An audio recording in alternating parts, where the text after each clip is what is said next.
Hey everyone, thanks for checking out the channel. In this first video I want to talk a bit about sewing machines, fabrics and hardware that I'll be using. This isn't to say you can't get started without any of these things, although obviously a machine is somewhat of a necessity, but this is what I use and what works for me. I'll be putting links in the description for everything I mention, so make sure you check that out. Now first up is a machine. I'll be doing all my work on an industrial machine, which is a Brother B75, which is just behind the camera. That was something that I bought when I knew I wanted to take this a bit more seriously. But there's no reason why you couldn't do this on just a regular domestic machine, anything that you can pick up from, Argos or a specialist sewing store. But what I used when I first started out was a Singer 201K, which is this machine here. So I started out with a 201K, and they're really capable machines. They're fully metal, all the gearing and everything inside is metal, which means that they go through multiple layers of fabric really easily. They've only got forward and reverse, which is here, so there's not much to go wrong. They're pretty easy to find online. I think I picked this one up for about 50 quid. I've got 5 altogether now, and I think the most expensive one was 65, so that goes to show that you can find them for a decent price. You will find them on eBay for £150, £200 listed as semi-industrial machines. Just wait it out, and eventually you'll find one that is going for a reasonable price, and it does the job fine. The only reason I upgraded was because I actually wanted to take this a bit more seriously. I was making a lot of backpacks at the time, and this machine has a habit of sliding around a little bit. The industrial machines are built into a table, so they can't go wrong. You can really pull and push the fabric and manipulate it really easily without having to worry that it's going to go anywhere. So a 201K is what I used. You can also find the 99K and the 185K. They're 3/4 size machines, so they're a bit smaller than this one. They've got a slightly smaller bed for material, but they're totally capable. Again, basically the same construction within just a slightly modified model. Should be able to find them for around the same price. You just need to make sure that with all of these machines that you're buying electric ones. You will see them with a hand crank, and while you can retrofit a motor, it's not too much hassle. It's going to cost you about another 30 to 35 quid for that, which obviously isn't ideal. So that's what I used. I'm sure there are plenty of other machines that are capable. You could probably pick up, I don't know, anything from the 60s, 70s era, which is mainly a full metal construction, and it will be fine. You can, like I said, you can do this with more modern machines. You could go out and buy a brand new machine tomorrow and get started. The one concern that I had personally was with the material that we're using, or that I will be showing you what I use shortly, but with that material, if the machine starts to drag and starts to slow down, you want to know that it's actually going to carry on going. Modern machines are built so if something like that does happen, then the machine and the gears within the machine will strip, so they can be replaced, so nothing will break forever. You could go online and find a replacement part, but it does mean that you won't be able to carry on sewing until that replacement arrives. So that's why I like the old machines. If there's enough interest, I will do a bit of a rundown on the industrial machine that I use. I don't think that many people watching this will be aiming at that straight away, but if there is enough interest, just let me know, and I can put a video together for it. So now we're going to talk about tools. First things first, you want a decent pair of scissors. These are Fiskars dressmaking scissors. You can get them online for about 20 quid. I only use these for cutting fabric, but any decent pair of scissors will do, really. You can probably find some for less than £10 in a hobby shop or something like that, but I like these. They've always done me well. I've got a sharpening tool for them as well, so I sharpen them every couple of weeks and they do the job really well. So next is thread snips. I buy as many of these as I can. They go blunt quite quickly, but they're really, really useful for cutting obviously the end of thread, but also if you're unpicking something, then you can dig these in. They're about £2 for 3 pairs on Amazon, eBay, that kind of place. There isn't any specific brand that I recommend with any of this stuff. It's just what works for me. I always keep lighters by my machine. That's for finishing off the ends of the thread.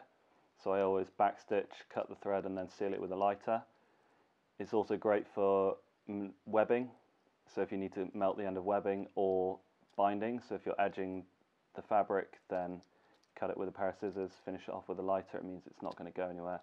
And it's significantly easier and less bulky than leaving extra, folding over, backstitching it. So I like to use lighters a lot. I buy, packs of 24 on Amazon, refillable ones, refill them until they die and then throw them in the bin and get a new one.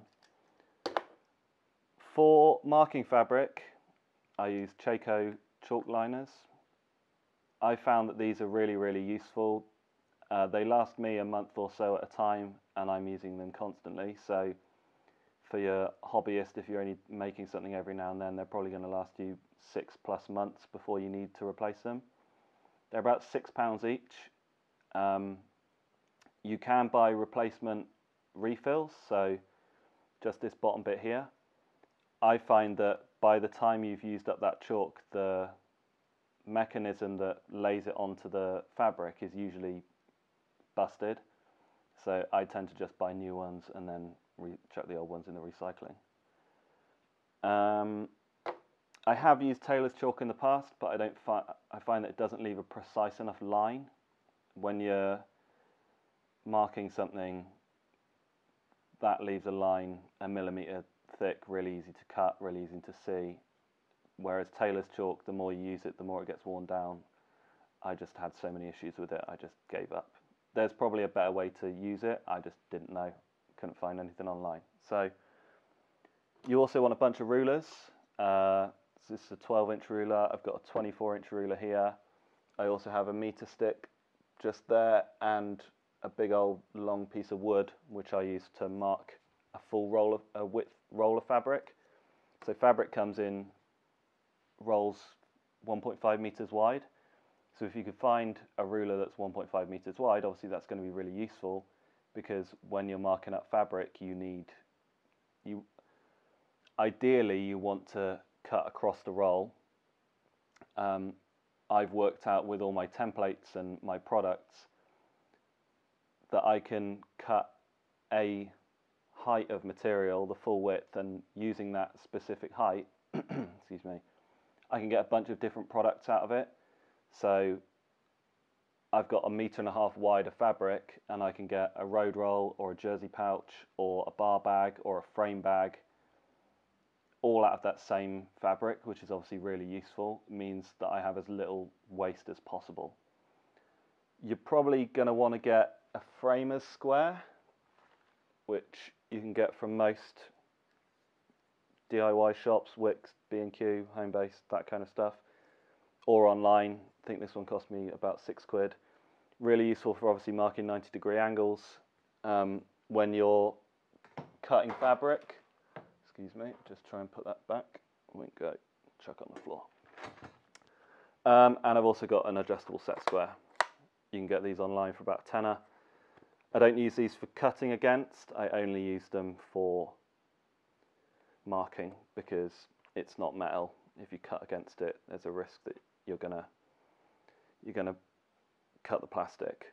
I also don't like using cutting wheels. I do have one just over there. Let me grab it. I know some people swear by these. I don't like them. I can never get a straight line with them, believe it or not, so I just stick to regular scissors. They've always done me well. Your mileage may vary, but that's just what I prefer. You will also want to get bobbins for your machine. So you can start the day, wind up a bunch of bobbins, then when you eventually run out, just slide another bobbin in, carry on working. It's less stress than using a bobbin up, having to take the thread out, rewind a bobbin, put it back in, carry on going. If you just make 5 at the beginning of the day, they're going to last you all day easily. On a busy day, I'll probably get through 5 or 10 bobbins, but you know, if you've just got 5 there, every time you use one or 2 up, next time you pick up your machine, just wind 2. It only takes a couple of minutes to do each one, and then you're ready to go for the day. You'll also want to get a decent pack of needles. I tend to go for number 16 needles. I think it's either 16 or 100, depending on the US or the European measurement. I don't know what it means, but the eye of the needle is big enough to get the thread that I recommend using through. If you're using a normal needle that comes with the machine, it's probably like a 6 or an 8, maybe a 10, and it's designed for cotton, whereas the nylon thread that I use is quite a bit thicker, so you want to be using a 16 needle. If you can get an 18, even better. Basically, the bigger the number, the bigger the hole for the eye of the needle, and also the bigger the needle itself. I think that's about it in terms of the tools that I use. So next we'll go on to fabric. So I use mainly Cordura and VX21. This is the outside, this is the inside. So Cordura is a nylon-based fabric with a PU layer on the inside. So that the outside gives it abrasion resistance and the inside gives it a bit of water resistance. Now people often email me and say, are your products waterproof? To which I say no. The reason for that is because as soon as you put a hole in this, the hole comes through onto the inside. So there is always the opportunity for water to get into the bag if you're punching holes in it. There is seam sealant and taped seams and heat welding and all sorts of stuff you can do with fabric. I don't do any of that. Heat welding requires specialist equipment. Seam sealing is a lot of work, and I find that just edging the edge of a seam tends to do the job. You'll find if you turn my bags inside out, they've usually got the seams fully edged. That just helps with keeping the water out, and it also makes a nice finish. So that's Cordura. VX21 is this fabric. You've probably all seen it all over Instagram. It's the one with the cool diamond pattern on. So VX21 is a laminated fabric, so it's 4 layers, one of which is a waterproof layer. That being said, I still don't say that this is a waterproof fabric, purely because, as I just said, as soon as you punch a hole in it, there's a risk for water to get in. Also, VX21, when you put a hole in it, if you then have to unpick it, the hole stays there.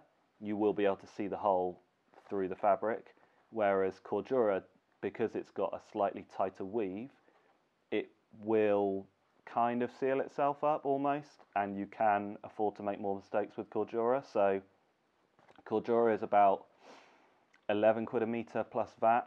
This is about 25 quid a metre plus VAT.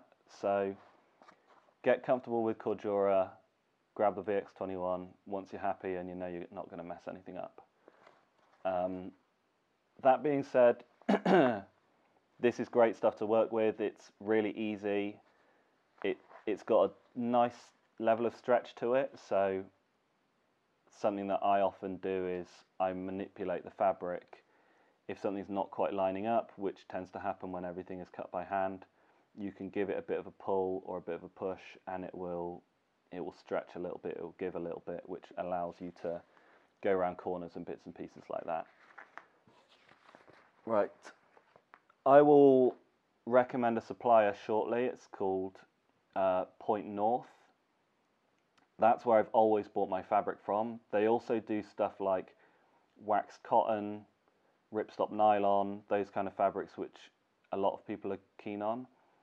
I tend to use ripstop nylon for lining bags. I have used waxed cotton in the past. It's got that really nice smell, really nice feel. When you use it, your hands get all waxy and feels great, but it wasn't really the aesthetic that I was going for with my products, so I tend to stick to those more industrial style fabrics, Cordura and VX21.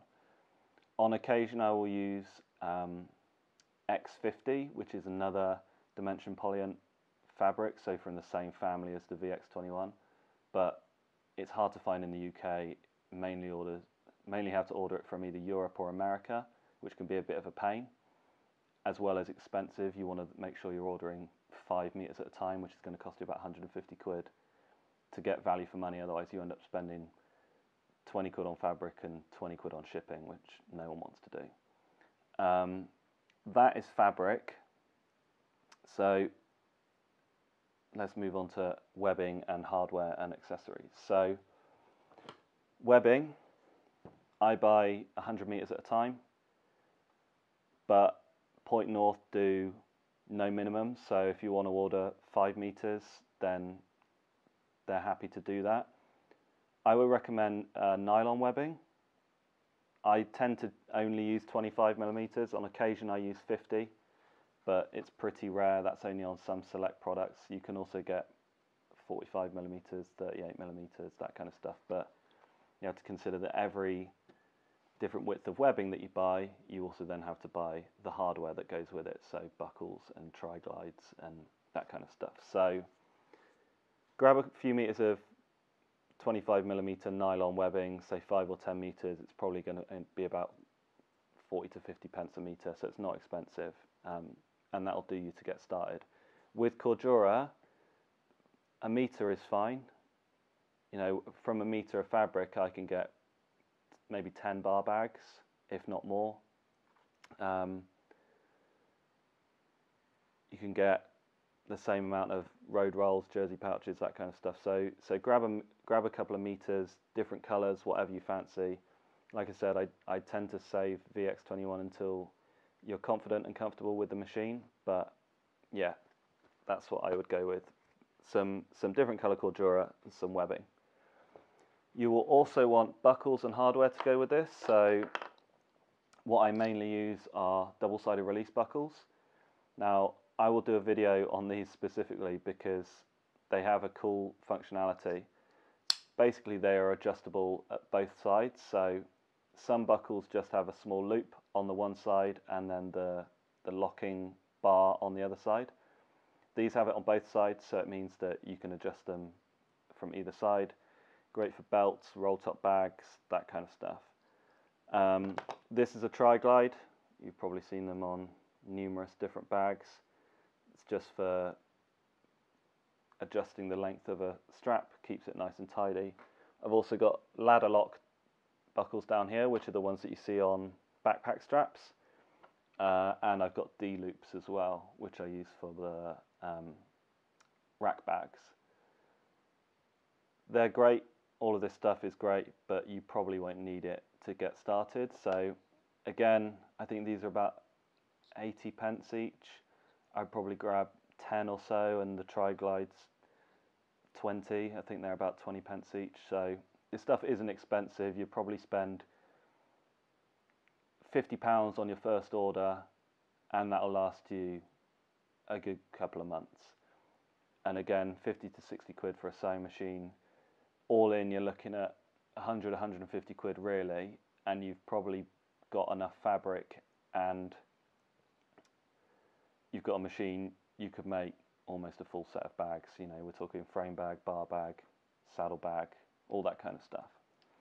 So it's not expensive unless you start doing what I do and buy 10 meters of fabric at a time and 100 meters of webbing and all of that stuff. The next thing to talk about is zips. So I used to be petrified of zips. I don't know why, they just always seem so scary to me. This is just some waterproof zip tape. Ideally you want to be getting number 5 zip, which I believe is the width of the zipper slide itself. You also want to grab some zipper pulls. I tend to buy it in bulk on the roll. I just find it easier because then you can cut it to size. It works out cheaper than buying a bunch of zips that you need in specific sizes. I also had a real issue with finding suppliers who were able to continue to provide me with the zips that I needed, so in the end I just bit the bullet and started buying it on a roll. That being said, you can buy pre-made zips. This is an open-ended zip, so this is a kind of zip that you would find on a jacket where it comes apart. Now this is really useful for beginners because if you want to make something where you need to be able to split the zip into two, but you're worried about getting the zipper pull back on to the zip once you've pulled it apart, using an open-ended zip, the connection's already there. So yes, you could manually feed a zipper pull onto these two pieces of zip. You don't need any specific ends for that. But what you could do with an open end is you can take it apart, you can sew whatever you need. You can sew one piece of fabric to this end, one piece to the other end. If you leave a bit overhanging, so leave a couple of inches overhanging, once you're done and you need to connect those pieces together, you can just use the, if it works, you can just use the open-ended zipper pull, and then it's gonna be a pain now. There you go. You created a zip without having to deal with the hassle of putting a zipper pull onto it. Then you can just cut off the end, you've got a nice tidy zip, and you haven't had to worry about the stress of dealing with that. The other thing I would recommend you pick up is some Velcro. This is going to be really useful for bar bags, frame bags, that kind of stuff, connecting bag to bike. Velcro is actually a brand name, so hook and loop tape is what it's actually called, this being the hook, this being the loop. The loop is the soft side, the fluffy side. I tend to buy 25mm and 50mm, depending on the application, depending on the size of your bike, how much room you've got. You're going to need different sizes. You can again also get 38mm, 45mm, you can get 100mm, 75mm, whatever you need, you can probably find it. I like 25, I like 50, they do the job, so grab some of that.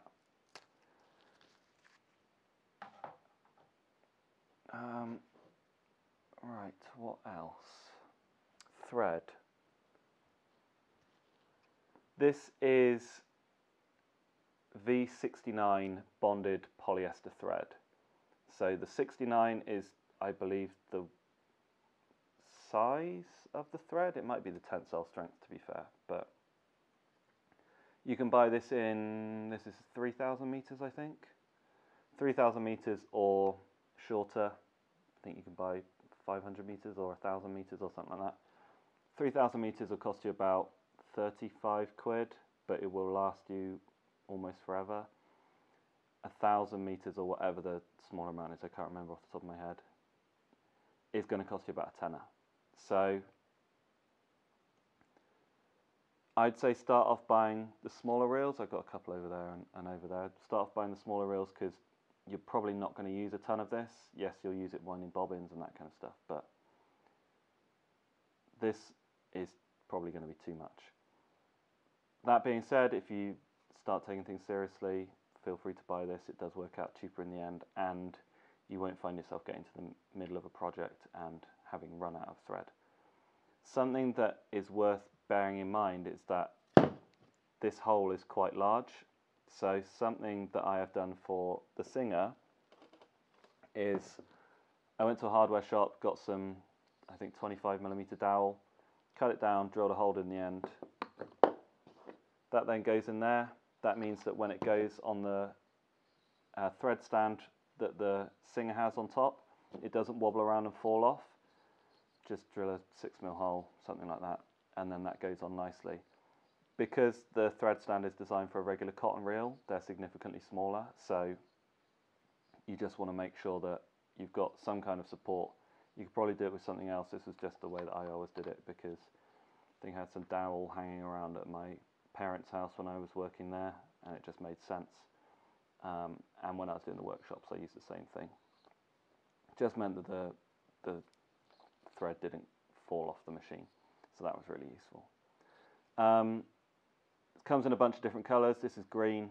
I don't really use green, I mainly use black. It was just what I had over there on my shelf. So yeah, buy whatever colour you want, buy a bunch of different colours, completely up to you. So that is thread. You could get away with using regular cotton.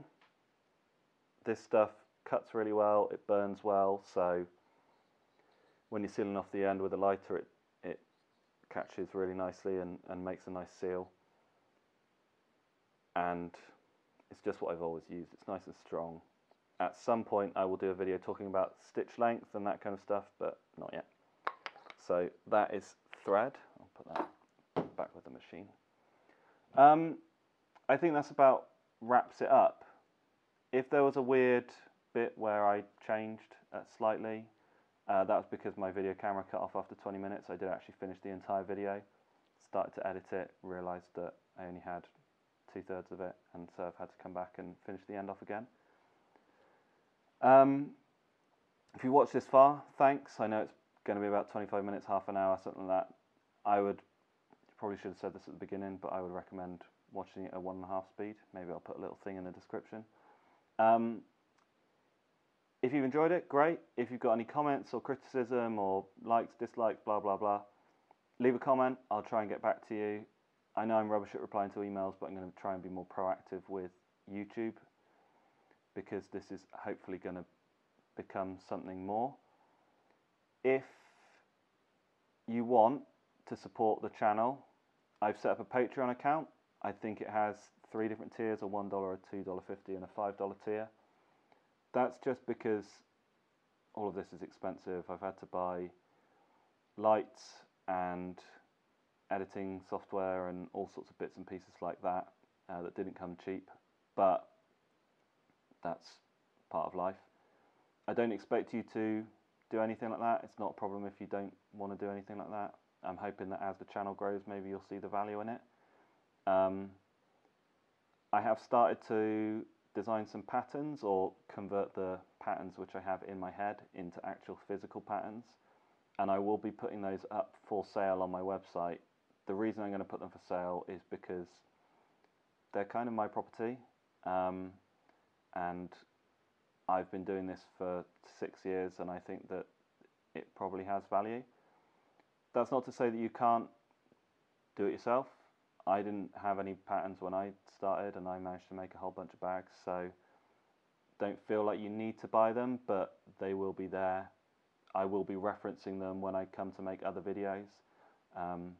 The first actual tutorial I'm going to do is probably going to be the road roll. Then I will do a jersey pouch. Then I will probably go onto a bar bag, because once you've completed those two, you've actually probably got the skills required to make a bar bag. That being said, I will also be doing a couple of shorter videos, so hopefully less than 5 minutes.